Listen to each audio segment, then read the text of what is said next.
répondrai. La parole est à Monsieur Paul Molac.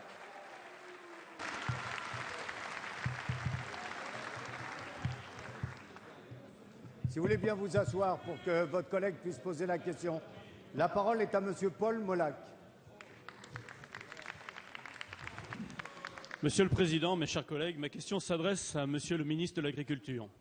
Monsieur le ministre, l'association Cocopelli, spécialisée dans la préservation et la distribution de variétés anciennes de semences, a été condamnée pour concurrence déloyale le 12 juillet dernier par la Cour de justice de l'Union européenne. Elle a confirmé le jugement du tribunal de Nancy. L'ensemble des variétés, pour être commercialisées ou même données, doivent être inscrites sur une liste de semences homologuées.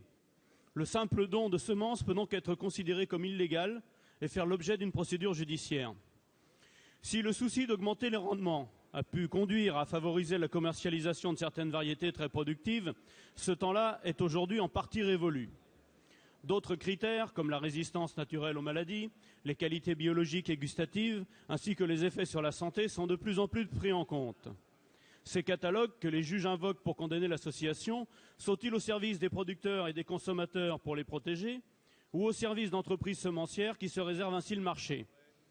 La volonté de certaines entreprises de semences de rentabiliser leurs activités de recherche et de développement peut-elle se faire au détriment de la liberté des agriculteurs et des jardiniers amateurs?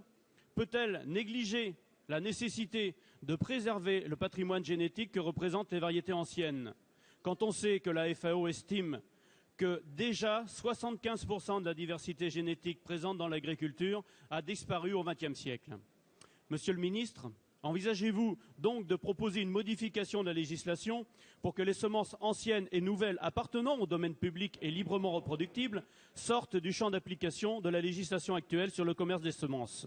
Je vous remercie de votre attention. Merci. La parole est à Monsieur le ministre de l'Agriculture, Stéphane Le Foll.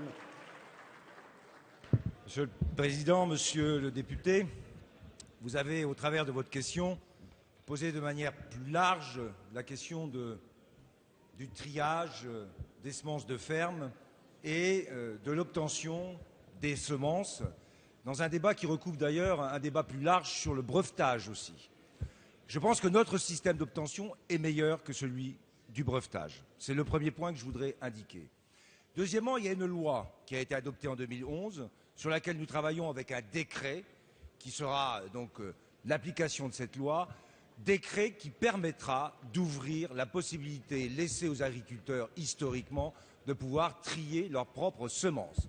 Deuxième point, vous avez évoqué l'ensemble des semences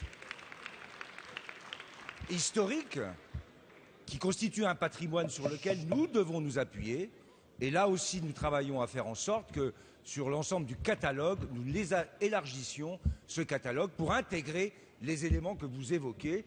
Il va de soi que ce patrimoine est aussi un potentiel pour demain de permettre des améliorations aux semences. C'est ce cadre-là que nous allons mettre en place. J'espère avoir répondu à la question que vous m'avez posée. Merci.